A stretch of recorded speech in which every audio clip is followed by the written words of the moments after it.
am the staff hearing officer, and I call the meeting of Wednesday, September 5th to order. Today we have 3 items on our agenda, and I haven't received any requests for continuances or postponements, so I'll take them in the order they appear on the agenda. I don't have any announcements and appeals.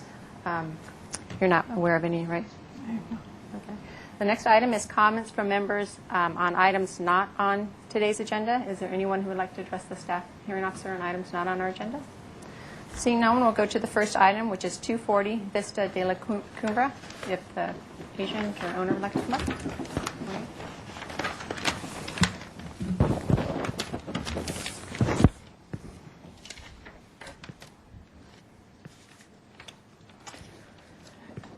Vista de la Cumbre. I'm Suzanne Riegel, the assistant planner. The project is a 9,000 square foot lot. It's currently developed with a 1,750 square foot single family residence and a one-car carport that was enclosed without permits to create an accessory building. A zoning information report was done earlier this year that discovered this conversion, and the new owner is proposing to abate the violation by removing the windows and doors that were put in for the accessory space and widening the carport by 18.5 square feet, or widening it by about 1.5 feet, I should say, a total of 18.5 square feet of new floor area to create a 10.5 foot wide garage. In doing so, he needs a modification to allow alterations to occur within the interior setback at the rear and a distance between building mod. Originally, I thought that there were some alterations occurring in this setback, and there are not. So with that, staff recommends that the project be approved, making the findings on page 3 of the staff report with no conditions. I think, though, the roof eave is getting smaller in this area, correct? It is because of the in the setback. It needs to be a fire 1 hour assembly. So the overhang goes from 12 inches to 4 inches max. Okay. You want to state your name for the record? Jeff Venhausen. Are you the applicant or the property? Contractor. Contractor, okay. That was your... That was everything I had Would you to like say. to add anything else? No, that condition with ease will also occur along this property line also. Okay. And there's no new openings on either of those walls? No, there's going to be an existing window will be deleted in this area here, and just a man door here and a typical overhead sectional door for the vehicle. Okay, great, thank you. I'd like to open the public hearing. Is there anyone here who would like to address the staff hearing officer on this item? Seeing no one? We did receive one letter from Ms. Paula Westbury. She regularly monitors all our items on the agenda and just expressing concerns regarding the project. So I'll close the public hearing. I actually went out to the site and visited the neighborhood, and here's photos of the existing situation. So and it's in this area where there could be additions going Correct. out this way. I believe the proposed improvements are an appropriate improvement. The question would be whether to leave it a carport or make it a garage. And I think in this situation, converting the carport to a standard one-car garage is an appropriate improvement, and the modifications are supportable. So I'll make the findings outlined in the staff report and approve your project. I don't see staff had proposed any conditions, and I don't believe any additional ones are necessary. So it's approved as submitted. My action is appealable to the Planning Commission within 10 calendar days, and they also have oversight authority of all my actions, and if they felt this warranted additional discussion before them, they could call it up during that same 10-day appeal period, and if either of those would occur, Suzanne would contact you. Okay. Okay? Thank you. Yeah, thank you. The next item is 2204 Parkway Drive. It was continued from our last hearing. Good morning.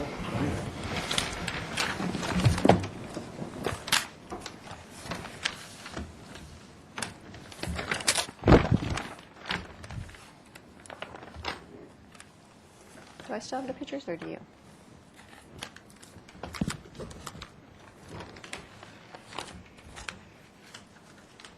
I do not see them in my... Okay. Well, I went out there last time. I remember. So since the last review on August 8th, the applicant went back and studied reducing the amount of the encroachment in the interior yard, set the building back 2 feet as requested, and we ran the new maneuvering past the transportation division. They still felt that it worked. Good.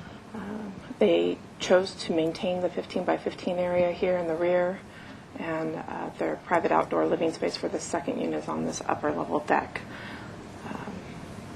There weren't a whole lot of additional changes unless you would like to add. No additional changes. In the memo, staff recommended a condition about hedges.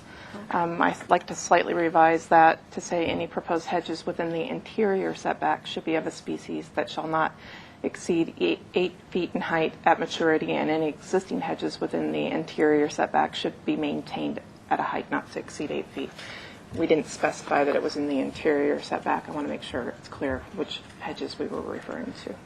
Okay. Great, thank you. Would you like to state your name for the record again? And My name is Gil Garcia, architect on the project. Okay. Do you have anything additional you wanted to add? Nothing additional to add. I think you covered it very well. Okay. Great, thank you. I'd like to open the public hearing, actually. Is there anyone in the audience who would like to address the staff hearing officer on this item? No, see no one? I did receive a letter from Ms. Paula Westbury concerning this project. You can see my copy if you'd like. Got several of these.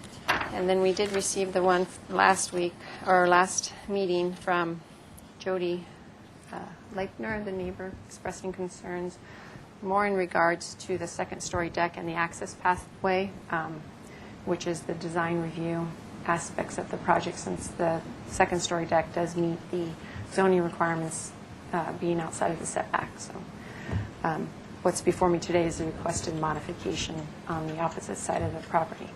So I'll close the public hearing. I've reviewed the plans. I didn't perform an additional site visit since I went out there the time before, and I appreciate the changes that you've made. I think it adequately responds to my concern regarding providing some separation between the two property lines. And as I said at the last meeting, when we were going forward with those amendments to change the setback on these narrow lots for garages and covered parking to be 3 feet, we were proposing it for the garage facing any direction. So, but the council ordinance committee wanted it to be if the opening didn't face the street. So I still am supportive of this type of modification for the parking uses, especially since the second story is setback, meets the 6-foot setback, or 10-foot, 6 foot in this area. And therefore, I can make the findings outlined in the staff report with the recommended condition as amended today by staff. I did want to make one comment. I noticed, and I know this is something you'll be working out with the design review board, given the neighborhood compatibility and good neighbor policies, is this planter box here as designed. It does overhang into the setback, and that may not be okay per zoning, and so staff will look at that before the SFDB, but you can always propose a tree, as screening to try to help with the direct line of sight in the neighbor's property. The problem with hedges is that's not consistent with another section of our code. So there's probably some other solutions that you can work with with the design review board. Yeah, that was going to be a planter box just for annuals or things like that. The person likes to deal with flowers and color out there. We did review the ordinance, and I would like to meet with you and go over that item by item, every section that we reviewed that indicates to us it's allowed, but we're going to review that with you. Great. That's great. Okay, sure. So you have your project approved with that condition, and like I said on the first project, my action is appealable to the Planning Commission within 10 calendar days. And they also have oversight authority of all my actions, and if they felt this warranted additional discussion before them, they could call it up during that same 10-day appeal period. And if that was to occur, Suzanne will contact you. Okay. Thank you.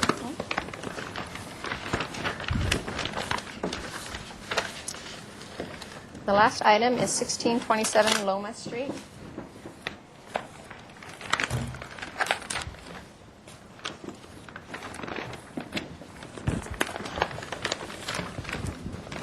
Good morning.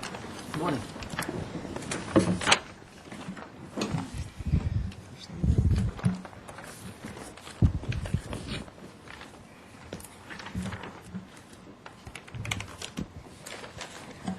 So this is a project located at 1627 Loma Street. It's part of a 2-unit condominium project. The units are 1627 and 1631 Loma. The lot that contains these 2 condominium units is 10,665 square feet. This proposal proposes to add 219 square feet by enclosing a lower story deck on 1627 Loma. And the requested modification is a lot area modification to allow the addition of floor area on a property that is nonconforming to density. This duplex was constructed in 1953 and conformed to the requirements of density at that time.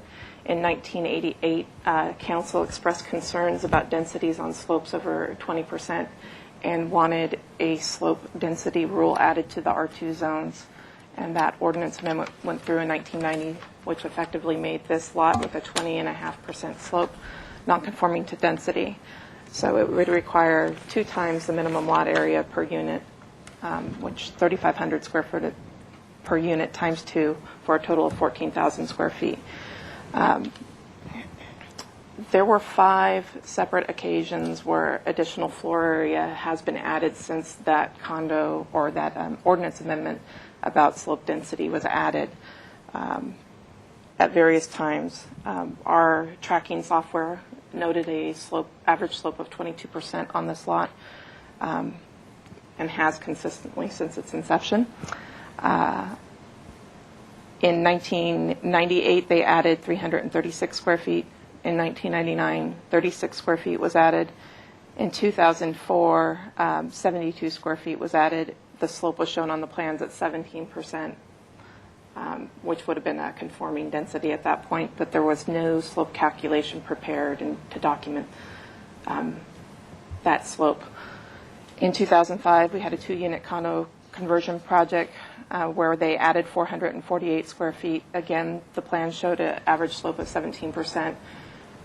So this project appeared to be conforming to density at that time, but no memo or preparation calculations were prepared to document the change in the slope. Additionally, 250 square feet was added to 1631 under a revision to the permit at the time of the condo conversion. So there was this appearance that they were always conforming to density. They could add and alter their project. Staff had recommended approval of the project making the findings in the staff report with a condition about the hedge height. Also, in reviewing these plans and noting all these corrections, it was noted that this trash enclosure in 2005 was to be relocated down outside of the setbacks, and that never occurred, and I did not find a permit for that trash enclosure in that location. So staff would add a condition that that trash enclosure be relocated to some conforming location, not within a setback. I don't know if the applicant has anything to add to staff's presentation, but that would conclude my presentation. Just state your name for the record. Yeah, Chris Cottrell, designer. That one might not be on. I think I turned it Oh, on. did you? Oh, sorry. Suzanne, do you have the updated drawings where we fixed this? Oh, did I pull out the wrong one?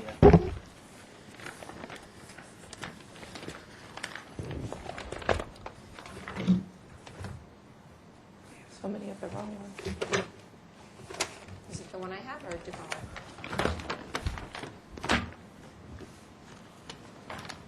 The one dated August 20th. Yeah, that's I had the previous one. Sorry. that's fine. I just wanted to note on here that this unit 1631 did this same, almost identical expansion that we're proposing in 2005. That was the revision to the existing, I think it was the garage permit. Is that correct? It was at the 2005 permit at the time of the condo conversion. Right. This picture should represent right there, I believe. Yeah.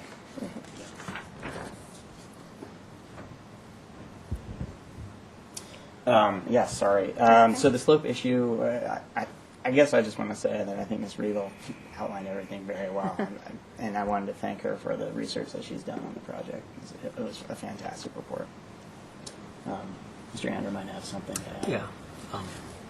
Officer Reardon, I'm Ryan Ander, and my wife Catherine Ander, or the applicants.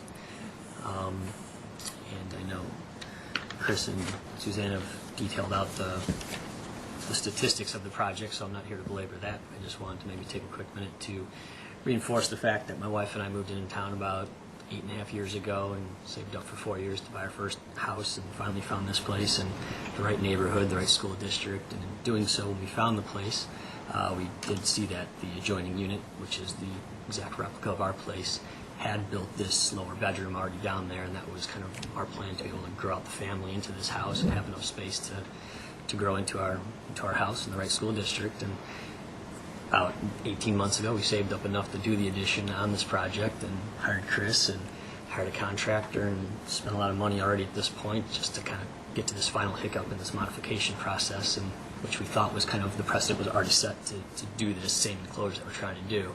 So at this point, we're just hoping that you'll see the same logic and rationale from the previous project to let us move forward and hopefully have our family in this house and be able to stay in the house, because otherwise it'll make it difficult for us to expand. So appreciate your time and consideration, and look forward to your decision. Okay, great, thank you. I'd like to open a public hearing and see no one in the room. I did read and see that there's 3 letters from surrounding neighbors in support of the project, so although no one's here, there has been some interest in it, and they all of them support the decision. And then we received a letter from Ms. Paula Westbury, who regularly monitors all our items on the agenda. And if you can read it, it just expresses concerns regarding the project. So I'll close the public hearing. I went out to the site and looked at the site. I didn't go on the neighbor's property, but I just stayed in your backyard and kind of looked through. This isn't really a typical lot area modification in that it is over density, but it is a larger lot. And when you're on the lot, it doesn't feel real sloped. So, when you're on there, you're kind of wondering, this seems like, has a lot of room. And a lot of times the lot area modification requests, they have a teeny tiny lot, and they want to force this big, huge house on this teeny tiny lot, and so there's a lot of constraints. In your situation, both of the units on there meet this one's a little short, but really close to meeting the outdoor living spaces for a single-family home, not even the multiple family development. And so that's a bonus to you in terms of being able to add to your house in an area that's not taking up this large amenity on your site. It is an outdoor area. It's a covered deck. But in terms of area to be able to play in your backyard, you still have it, especially given the street, which is really narrow and there's no place to go out front. So that's another important benefit. Historically, when we first started the lot area modifications, when a person were to add a bedroom or add significant area, not like a water closet, even a water closet outside, bringing it from inside outside technically requires a lot area modification. But the larger ones, we would historically put affordability requirements on the property because it's over density. You're getting a bonus over which other people in your neighborhood don't have. So when I first reviewed this project, I thought, oh wow, they're adding a bedroom. They're increasing the intensity. Maybe there should be affordability requirements. But doing other research, looking at your site, and in this particular situation, I think it is appropriate to make the other findings that are in that section, which is, it's an appropriate improvement. It's not uniformity of development. Although it does go underneath an existing deck line, it's not typically what we call uniform improvement. That would be more of adding out like a setback modification where you're just extending the line of the building. And it's not a hardship, but I think in this instance it is an appropriate improvement, given that it's not requesting a setback modification. You have more than adequate lot area. You have on-grade outdoor space. You have a second-story deck, so you have, you know, combination of areas. So I don't feel in this instance it's necessary to put affordability requirements on the property. In terms of the trash enclosure, it does need to be relocated per the earlier agreement when the condo conversion went through. So another area needs to be looked at that, like Suzanne said, out of the setback, out of any required open yard areas. And I don't know what would be appropriate location. The designer can look at that and find areas for that. And then the hedge height, that's pretty standard condition in terms of properties that go before the staff hearing officer or the planning commission. And in this instance, given the street, I think it is important to make sure they're low so you have adequate visibility on the street. So I see you grabbed your pointer. Do you want to add something? Or No, the area of the trash enclosure in 2005 was down in here. That's great. Yeah. So with that, I can make the findings outlined in the staff report. I don't have any additional comments. And approve your project subject to the original condition that was contained in the staff report, and then the added one regarding the trash enclosure to be relocated out of the front yard and required setbacks. And like you heard me say on the other two, you said there's in the beginning, my action is appealable to the Planning Commission within 10 calendar days, and they also have oversight authority of all my actions, and if they felt this warranted additional discussion before them, they could call it up. And if that were to occur, either of those would, Chris Suzanne would contact you. Okay. Okay? Thank you very much. Appreciate it. Thank you very much. And I adjourn the meeting. Super efficient.